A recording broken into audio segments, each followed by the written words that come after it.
Yo, Mitch, what's up, bro? Yo, what's up, Keith? How you Yo, doing, man? man, I'm good. I wonder how the Lakers are doing after the Sixers beat the brakes off them last night, man. That thing was ridiculous. It was crazy, It was- bro. yeah, it was. They manhandled them. Manhandle isn't the word. Look, y'all, we'll talk about that and more next on Locked On 76ers.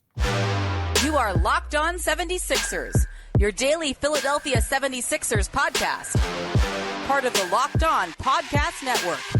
Your team every day.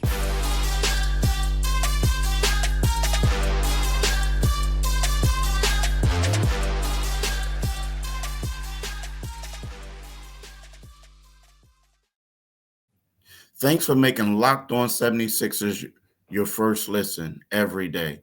We are free and available wherever you get your podcast and on YouTube. Part of the Locked On Podcast Network, your team every day. Today's episode is brought to you by FanDuel. Make every moment more. Right now, new customers get $150 in bonus bets with any winning $5 money line bet. That's $150 if your team wins. Visit fanduel.com locked on to get started. Hey, y'all, as I mentioned earlier, this is my man, John Mitchell. We're here to talk about the No, 76ers, right? John is the basketball extraordinaire. He knows everything. He kind of knew that the 76ers was going to crush the Lakers yesterday.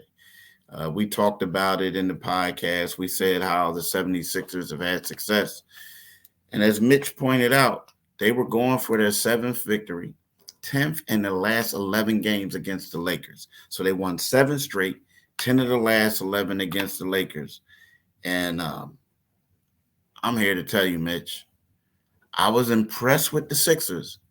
I know the Lakers had some injuries, but right. I wasn't impressed with them at all. But before I bury the lead, we got to point out that Joel Embiid had a triple-double. He had 30 points, 11 rebounds, and 11 assists in 3 quarters of action. Mitch, they dominated them. Yeah, Joel was like Magic Johnson, dealing those dimes last night, man. I think when he 11 assists, Yep, is that 11. one or two shy of his career high. I think his career high is 13. Yeah. Yeah, they just showed up, man. And they showed up. They got an incredible game from Joel, and just really in 3 quarters worth of work. And Antonio Davis, should be ashamed of himself. I remember Charles Barkley used to refer to I'm dating myself. Charles Shackelford. He used to call Charles Shackelford Sports Illustrated because he showed up once a week, and AD did not. I don't know if you remember that, man, when he played. It's going back and dating myself. But yeah, he called Charles Shackelford Sports Illustrated. I thought it was one of the funniest things when people actually subscribed to the magazine, you know, and cut the pictures out, put them on the wall, dating myself again. Oh, But I I mean, used to get do a that. sense. Oh, who didn't? Who didn't? Um, and I actually had some red, black, and green wallpaper in my crib when I was a young boy. I don't tell too many people because people think of that red, black, and green and say that's crazy. But I digress. But yeah, I mean, the Sixers scored 70 points in the second half, and I think they outscored them 70-41 in the second half. And just following the comments of LeBron James, I haven't seen LeBron, who by the way became the all-time minutes leader, but I haven't seen LeBron just be that dejected over a drubbing. So number one, it shows that the brother still cares. But the Sixers they're back on point, man. As they worked their way towards full health, they showed up and they demolished the Lakers. I guess that was the largest loss of LeBron's career, 44 points. It's the largest Yeah. loss he's ever suffered in his more than 2 decades career in the NBA now. So let's let's not say that the Lakers just didn't show up, although they were very short-handed. But the Sixers crushed them. Pat Bev was able to go out there and get in his flow. Your boy, your famous my boy pointed at me too. Like afterwards, it was like at first I was like, and then people started laughing. He hit a three. North Philly native, huh? the North Philly native pointed at you. Yeah. So at first I was like, it wasn't bad. I was like, nah, he ain't do that to me, and nah, he ain't do it to me. And so then like somebody, they looked at me and they laughed. And then I looked back at somebody else and they was like, and I said, did he just? And he's like, yeah, bro.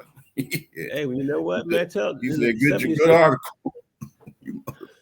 Right.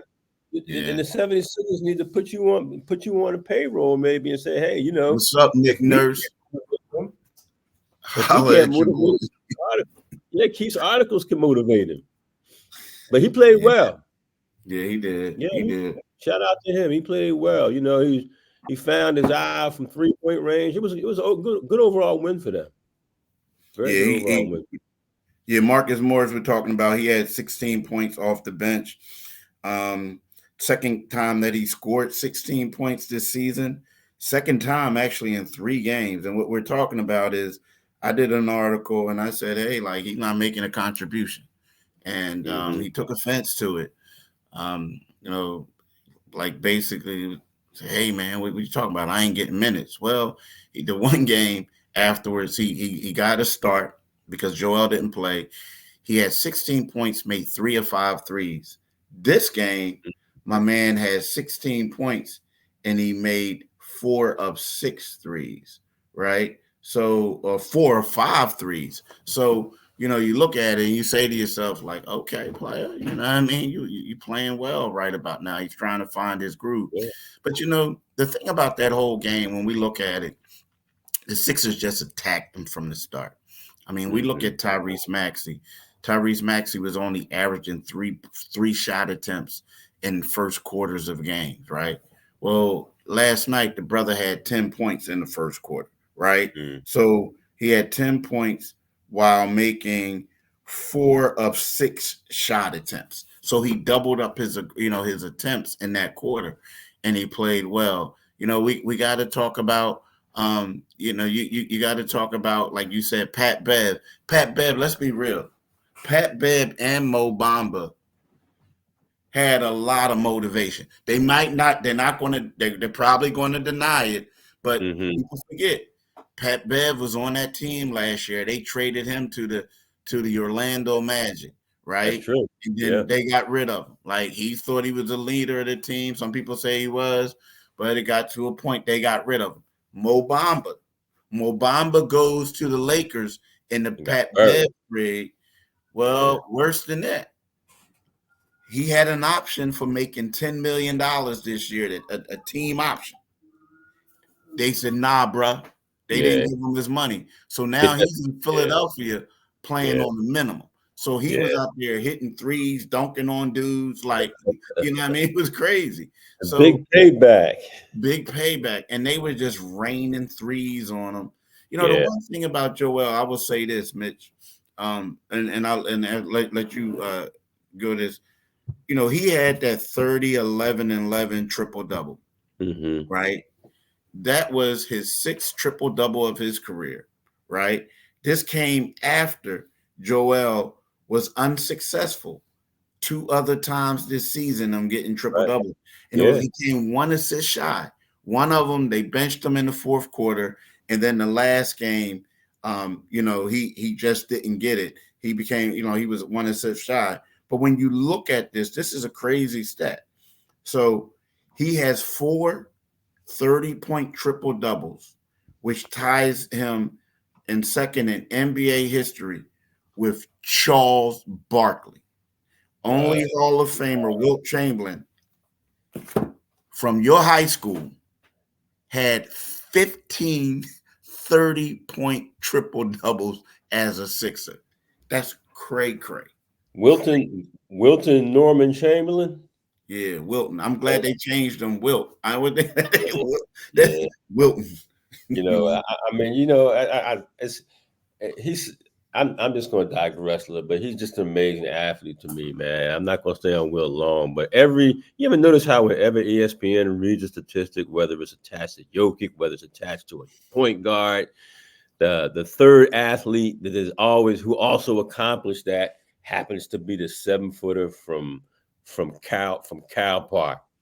It's just that's just the way it is, man. Wilt's just and doesn't get his props, but let's fast forward 50 years. Back to I know, right? let's fast forward 50 years. Joel. Joel is just his game is so much more complete without and the combination of excising, the bearded cancer. And Nick Nurse recognizing that now he can implement the free flowing offense that they need to, has just benefited Joel. Getting Joel out of that 2-man game, even though they still play a lot of 2-man game with him and Maxey. But it's just a better, he's passing the ball better. He's starting to look, he's distributing the ball better. And he's actually looking to pass. He's pointing guys, where he wants them to set up.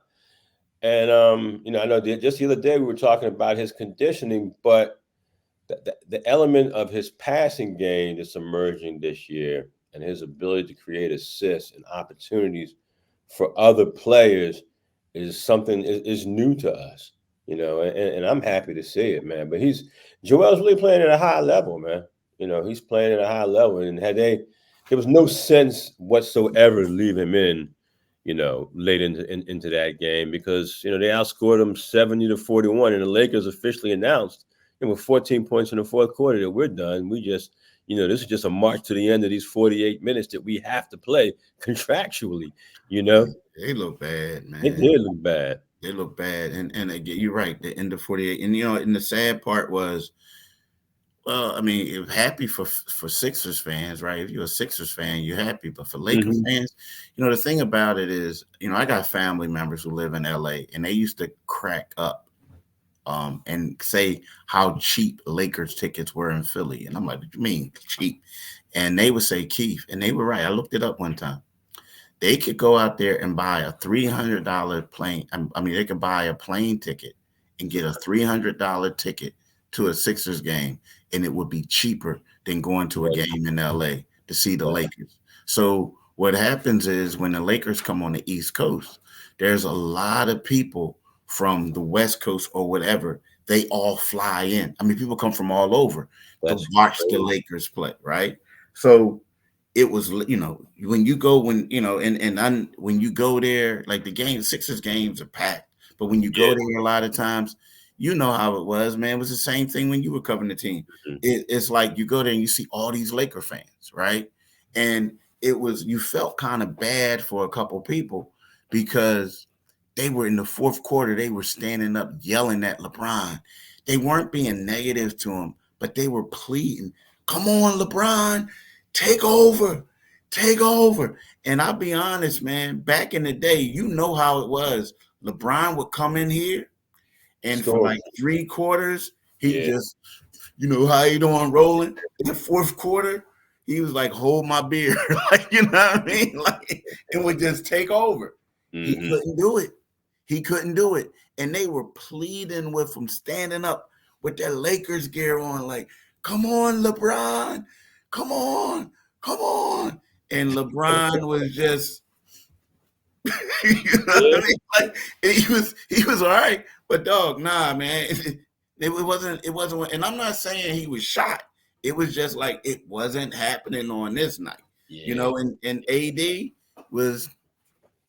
he got his 17 and 11, but he was kind of a spectator just watching Joel, hitting the floor. It was just. I don't know. To me, he's a guy that when I watch him and I know what level of ability he has, he's a very disappointing athlete to me. Period. Disappointing athlete because he's got depthless talent, but there's some nights where he's just like, this is what it is, I'm gonna put my shades on and do this post game press conference, but and you would think playing alongside a guy like LeBron, who's logged 66,000 minutes on the court, surpassing Kareem as the all-time minutes leader, you would think that a guy, would pick up on some of that, and I like AD, man, but I just don't see the effort from him most nights. Nah, yeah, and like you would have thought he would have been extremely motivated, and Right. and we'll talk about that when we get right back. But like, because I spoke to people, like, again, I got family in LA and all that, and after the game, they called me and was chatting with me, and we'll go over some of that conversation, and we'll go over why he should have been motivated when Right. we get right back. Right now, I want to talk to y'all about FanDuel. As the weather gets colder, the NFL offers stay hot on FanDuel. That's pretty good, Mitch. Stay hot on FanDuel. As long as you don't burn yourself, we good, right? January. It's good to stay hot in January, December, and January. Oh, bro, who you telling? But right now, new customers get $150 in bonus bets with any winning $5 money line bet. That's $150 if your team wins. If you've been thinking about joining FanDuel, there's no better time to get in on the action. The app is easy to use. There's a wide range of betting options, including spreads, player props, and more. So visit FanDuel.com/locked on to kick off the NFL season. FanDuel, official partner of the NFL.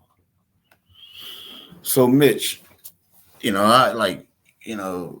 yesterday, I felt like he would have been motivated. And I'm gonna share the conversation I had with my. I'm gonna go backwards a little bit. I'm gonna share the conversation I had with my cousin before I talk about why he should have been motivated. But I said, look, so Paul Reed. Some people felt Paul Reed called him out, and we'll say what Paul Reed said in a second. But on the right way home, I was like, listen, a lot of people made a big deal out of what Paul Reed said. And I was expecting AD to come out there and just be in beast mode. My cousin said to me, like, Keith, that ain't him. Yeah. Unfortunately, that ain't him. Like, you would think that it will wake somebody up, even though everybody was saying something. It's like, nah, like, he the right dude to talk trash to. He doesn't do anything. And you're like, wow. But for like the people who weren't around yesterday, we were at shoot around yesterday morning, and Paul Reed said, Paul Reed was asked, what are the keys to matching up against Anthony Davis? And Paul Reed comes out and says, that he's a big flopper. So make sure I don't get in foul trouble early. Can't be too aggressive with him. He's going to be fouling. So you got to make sure that I stay out of foul trouble. So now, the thing about it is, if you know Paul Reed, sometimes Paul Reed is a guy, he doesn't mean anything by it. He'll say, like, he's a big flopper, and AD, like, is a big flopper. Right. No lies detected. No lies detected. And then also, Paul Reed does get into foul trouble. I mean, he plays like 13 minutes a game, but there's been several games where Paul Reed had 4 fouls, 3 fouls, this and that, a little bit of action. So I felt like if he could have used a better word, he could have, but it wasn't like he was Joel just taking, like, trolling somebody or someone like that. Right. And it felt like, in a way, I felt like he said what he said. Unfortunately, there weren't any follow-up questions to what he said, right? It just moved on. And then everybody just ran with it, right? And I felt bad for him because I know Paul, and I know what he was trying to say. He just didn't say it. So I was mad at myself for not giving him an example giving him a opportunity to explain what he was trying to say. Right. Right. So that's what it is. But like you said, he was right. Right. He was right. Right. And, he handled his business. He was a plus 33 in 17 minutes, raining threes and doing this. AD just didn't show up. Yeah, and like I said, no lies detected. I mean, AD is a flopper. And honestly, it's interesting if he if AD played for the 76ers and the Philly fan base, they would be on him, man. It wouldn't be nobody would be flying across the country to root him on if he was playing in Los Angeles like the LA fans do. He's a flopper. He's he's great talent, but he is a flopper. He flopped a few times last night. When it was clear he couldn't handle Joel. So I'm stick up for Paul Reed because he plays like a lion, man. We don't get he doesn't need the same level of motivation as say Mo Bamba does. He wants to, and which is why he got a contract. Last year, an extension last year. He's going to play hard, and sometimes he has to rein it in, and he played well last night. So it's a shame that the internet has become what it is now, and people will see the stuff that goes out, and then there was very little context. And that's usually your cue to when you're in that notorious scrum. To once that statement is said and the rest of the reporters are looking at each other and saying, "Oh, we got something we can run with." You're usually the guy who says, "Let me just put this in context and give him that opportunity as a professional." So I'm disappointed in you, Keith. I'm disappointed in myself too. And it's funny, like one of the players even said to me, we were talking off the record, and he said, "Keith, you ain't ask him a follow-up." And like, because he knew how, like, this and that. But the thing is, it was one of those things where, if anybody been around Paul, I love Paul to death, but you've been around Paul. Paul's one of those guys. There's always a dude on the team that has these sayings and people chuckle and they do this and that. But you basically know he's either playing or he just talking. Like what he'll say is, "I want to keep it 50 times 2 instead of saying keeping it 100. Right? Yeah. You know what I mean? Yeah. Like he'll say stuff like that. So the thing is, that's just a Paul Reed ism, right? Mm-hmm. Right. So that's my man P.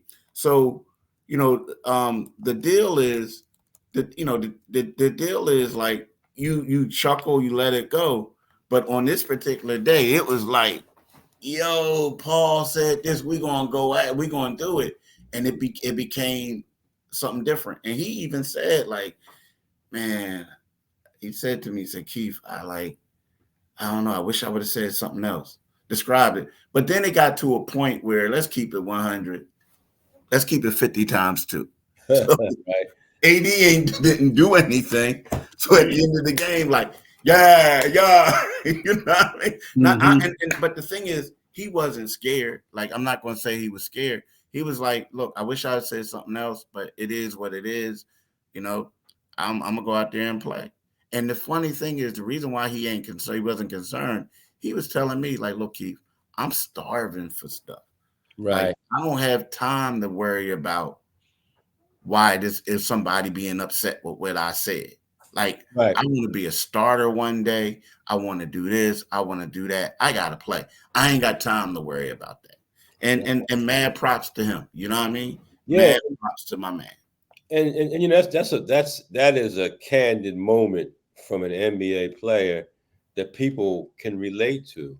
It's like he's in the door, but AD sitting in what we'll call an NBA mansion. $250,000 worth of salary. $250 million worth of salary. And while Paul Reed ain't starving, he's hungry. He's like, let me get at you, dog. So So kudos to him for wanting more and for being willing to share that with you.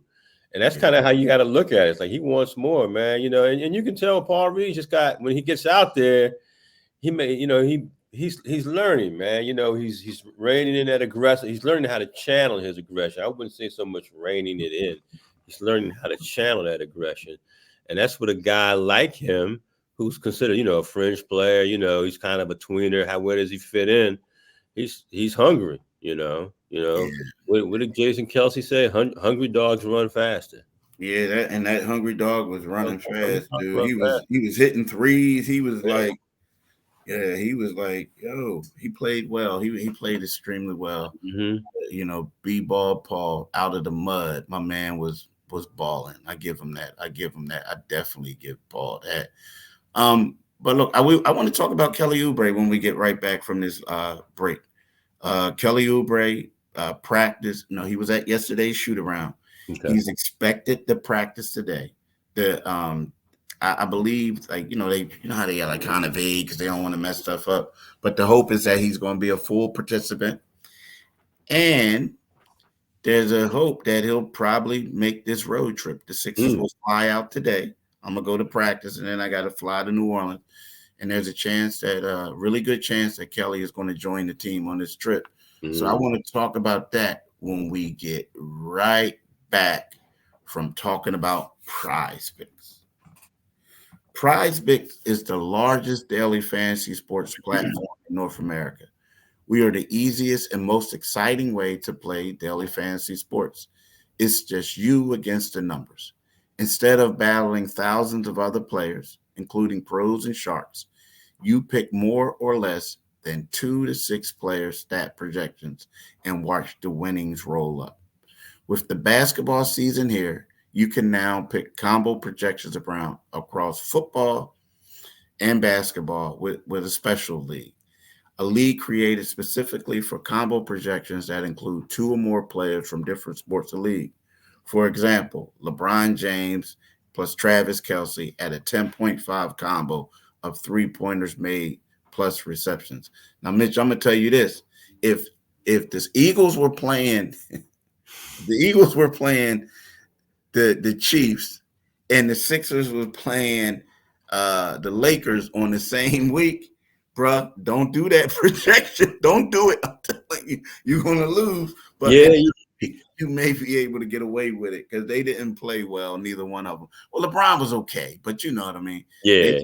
Kelsey didn't play well against the Eagles. Nah. But here's something else, Mitch. So if you want to play along with some of PrizePicks' favorite players like rapper Meek Mill and comedian Andrew Schultz, you can now find community plays under the promos tab of the app to view entries for some of the biggest names in the PrizePick community each week, right? So you can do that. Now, what do you do? How do you do this? People want to know. You go to prizepicks.com/LockedOnNBA and use the code LockedOnNBA for a first deposit match up to $100. Now, I'm going to repeat that. Go to prizepicks.com/LockedOnNBA and use the code LockedOnNBA for a first deposit match up to $100. And I would be remiss if I didn't talk to y'all about the Lost National YouTube channel. And what I mean by Lost, I'm just being acronym, Locked On National YouTube channel. So Locked On has launched the first ever national sports 24/7 streaming channel on YouTube. Locked On Sports Today is here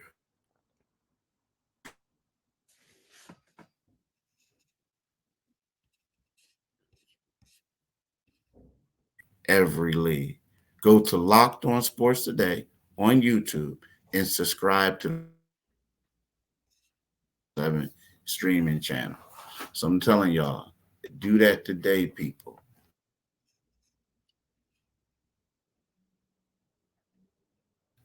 And then here's another thing. He had his jersey in the locker and all that other stuff. He was at the building. I mean, what's your thoughts on the prospects of him returning, maybe even for this trip? I mean, you have to be excited, because of the way he was playing. He's playing so well prior to the car situation. Uh, you know, I'm at the point where with the 76ers that I'm starting to believe. I mean, and we've gotten the good. We're beyond the 8-1 stretch. We've seen some ups and we've seen some downs. But consistently, I think when the 76ers are healthy, they can play with anybody in the league. Number one, because of Embiid. Number two, because of the emergence of Maxey, and and having Kelly out there, and now seeing that some of the players that they acquired in that James Harden trade, Covington, the North Philly native, Marcus Morris, and Batum, are looking like contributors now. I'm really anxious to see them get their full complement of players because I think that they got depth now. I was reading somewhere where somebody was writing about the Sixers and said they don't have any depth. And I'm like, no, I think they actually do have depth. They just got to get some of those players comfortable in their roles.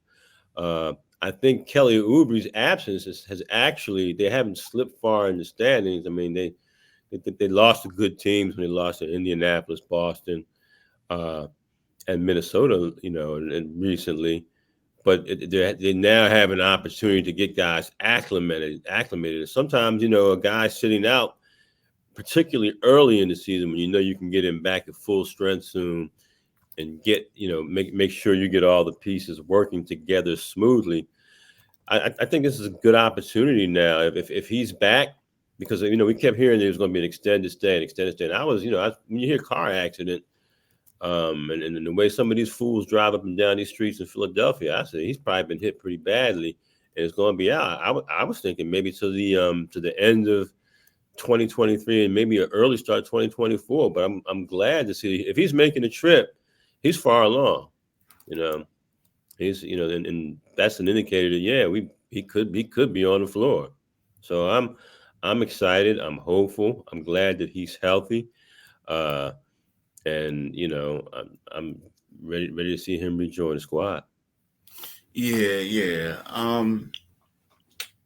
mean, the thing is, when they say all this stuff, and we talked about it before, the expectation is that he's going to play, right? Mm-hmm. I mean, at one point, this thing, but they just don't want to put it out there just in case they have a setback, right? Right. It could be next week, but I believe the way it is, he participated in yesterday's shoot around. He was there. The hope is for him to be a full participant. Now, again, all that stuff is, well, do we want to give it a couple days? Do we want to see how it goes? Now, here's the thing. They have a game tomorrow. They have shoot around tomorrow. And then if he doesn't play tomorrow, they also going to have a practice on Thursday for Friday's game. Mm-hmm. So to me, they know what they're going to do. Now, here's the deal. Since they didn't make the play-in, they're most likely not going to make the play-in tournament. They got a snowball's chance. You know what I'm saying? Right. It might snow, but they got a snowball's chance, right? But the thing is, it's one of those things, since they didn't make the play-in, they'll have a couple days where they can come back and get some practices. Mm-hmm. And then I believe someone said they may, because they got to make up 2 games. That one game may be Wednesday and the next game may be Friday. So you think about that. They got Saturday, Sunday, Monday, Tuesday, right? To practice. And that gives him more time to get reacclimated with the team if he doesn't come back. And even if he does come back, it's still going to be quality practice days. Right. So, you know what I mean? I feel like everything's going to work out, and all he's going to do is just make them a deeper team. It's going to take them a while to get readjusted, but it's going to make them a deeper team, Much deeper. My question to you, though, he comes back. I'm assuming that Nick Batum will stay in the starting lineup for at least a short time. Mm-hmm. the immediate future, but do you keep Nick in the starting lineup long term and have Kelly come off the bench and get buckets, or do you go back to the way it was? Yeah, I haven't wavered, nor have I equivocated. I agree with you. I mean, we were talking about having Kelly being, your fire starter off the bench, and I'd like to see that continue to happen when he does come back. I mean, obviously they're going to bring him off the bench when he comes back. I don't think they're going to, just insert him in the starting line just because Batum's been playing well in that rotation, in that position. So I want to see Oubre continue to come off the bench, and you and I both know it's who finishes the games that really matters, and I think he's in a great position. I think he's in a great position to. I always equate these things to money, and he can, by pursuing his goals, he can help the Sixers pursue their goals, by coming off the bench and just being, just giving them buckets, Mm-hmm. and he's played better defensively. He's gotten into the passing lanes, something that he wasn't really noted for in his previous stops. So I think it's actually working out fine for the team and for him. But I would like to see him continue to come off the bench. I know some people want him in the starting lineup. Either way, I think that Nick Nurse has a bunch of an unselfish team, where it won't be that much of an issue, whether he is back in the starting lineup or coming off the bench. Yeah. I mean, it's just going to make them deeper. I mean, here's the thing. Like, right now, the fact that you got Marcus Morris, playing at the level that he's playing, right? That can be a score for you off the bench, right? Yeah. So, like, that need is not as desperate as it was before. Mm-hmm. But if you got two dudes who could come off and give you buckets, that's even better. Cool. Now, the one thing that I will say about, I feel like they're not cutting as much. Well, I shouldn't say not cutting. It's not as free flowing as it is now. It used to be. What it is Joel's getting his assists, but a lot of it is with the 2-man game, and it's up to Joel to decide if he wants to give the ball to Maxey or he wants to give it to somebody else, right? But when they had Kelly, it was a lot more free flowing because you had a more balanced attack. Like you had, you had him, Tobias, Maxey, Joel, all capable of getting buckets. Right. Now you look at it, it's like now they have, Melk can score, but he's more of a defensive guy. Batum is more of a utility guy. You know what I mean? Yeah.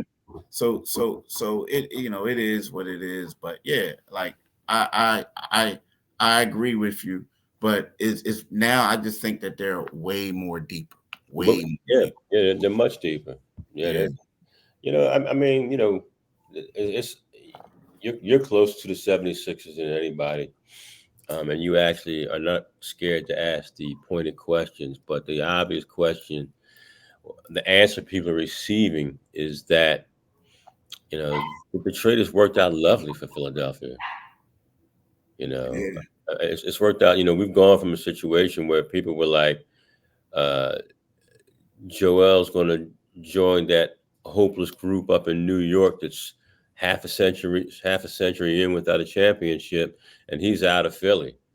And right now, with cap flexibility, with Oubre and with the players that they acquired from the Clippers playing, the way they're playing right now, the 76ers are much better. Dare I say, could become a destination for players. Yeah, we'll see. They just got to decide what type of player they want. You know what I mean? Because I don't know if, right now with the way this 2-man game is working, again, you want to see if Maxey can continue to ascend. If he can, like, I don't know if I'm going to go out there and get like a Zach LaVine type of player. You know what I mean? Like, I think I want to get somebody, and I want to get somebody similar to closer. I mean, I put it this way: I want somebody because it's weird because Pat Beverly is, as much as people say you got to get rid of him, you got to get rid of him, you got to get rid of him, or you got to get an upgrade, right? Right. When he comes out there, he's making things happen. Yeah. Right? I think, and then you look at a guy like Nick Batum. So you say to yourself, now maybe in the offseason, if Nick Batum wants to retire, or if you feel like he's getting a little older, then maybe you say, well, maybe I got to upgrade there. But he's playing well. The one thing that they don't have on this team consistently, and I know Marcus Morris has been coming in and getting buckets, but they need somebody who can just come in and be a sniper. Like, that's their role. Like, stretch the floor, come in, just give us buckets. Right. Because, we look at OG Obanobi and all that, but isn't the stuff Nicholas Batum giving you the stuff that you want OG to do? You know what I mean? Yeah, that's a good point.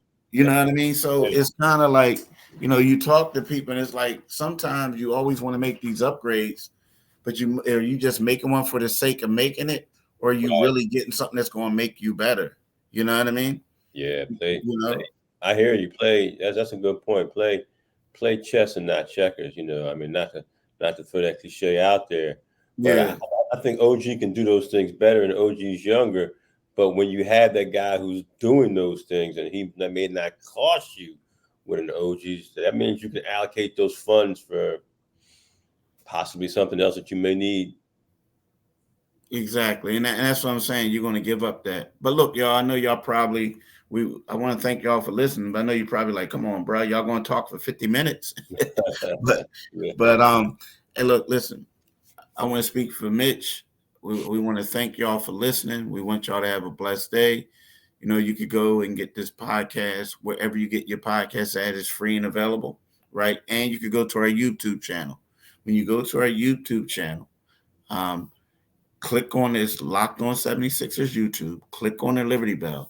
You become a new subscriber, A, and B, you get notifications when we drop our next podcast, right? So I want to wish you guys a blessed day. Make it a productive one. And we'll be back tomorrow to discuss Kelly Oubre, to discuss, them going up against the Pelicans, which is going to be another physical matchup. Right? So we have a lot of things to talk about.